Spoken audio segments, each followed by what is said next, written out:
Good morning दोस्तों।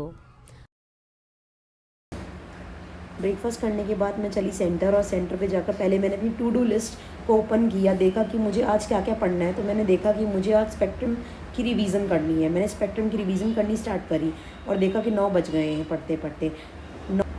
तभी मैंने फिर दोबारा टू डू लिस्ट निकाली और देखा कि अब मुझे और उसके बाद क्या करना है।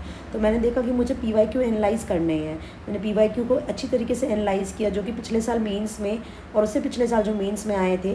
उसके बाद मैंने उनके जो मेन टॉपिक्स थे उनको निकाला और स्पेक्ट्रम में मार्कआउट किया कि ये टॉपिक्स बहुत ज़्यादा ज़रूरी हैं और इनको मुझे अगली बार जब मैं पढ़ूँगी तब भी मुझे इन्हें ध्यान में रखना है।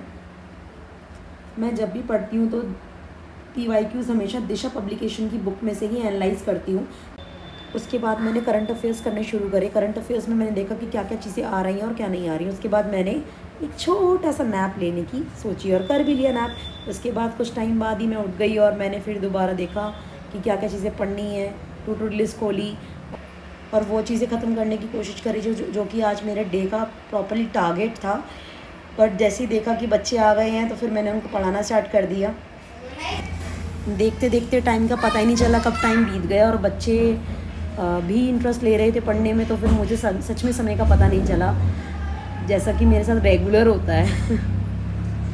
और बस कान्हा जी की कृपा है कि बच्चे अच्छे से पढ़ रहे हैं और मैं चाहती हूँ कि मेरे जितने भी स्टूडेंट्स हैं वो अच्छे से पढ़ें। और फिर मैं जिम गई। बच्चों को पढ़ाते पढ़ाते मानो मेरी इंद्रियों से जान निकल गई हो। फिर याद आया कि पापा बोलते हैं मेरी शेरनी है तो शेरनी। इसी बात को सोचकर मैं फिर जंग के लिए खड़ी हो गई और जिम जाने को तैयार हो गई। जिम जाकर कुछ एक्सरसाइज कर ही रही थी, तभी भैया आ गए और कहने लगे, बेटा जी आज ऐसे नहीं चलेगा, 20 के 4 सेट लगाओ, 40 के 4 सेट लगाओ। भैया जी तो ऐसे बोलते हैं मानो मैं सुल्तान हूँ। पर क्या करें, हमारी किस्मत ही ऐसी है बबुआ। फिर मैं चली खाना बनाने घर को। जैसे कि मेरा आज बहुत ज़्यादा मन कर रहा था आलू मेथी बनाने का।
चलिए अब फिर मिलते हैं कल एक नए ब्लॉग के साथ।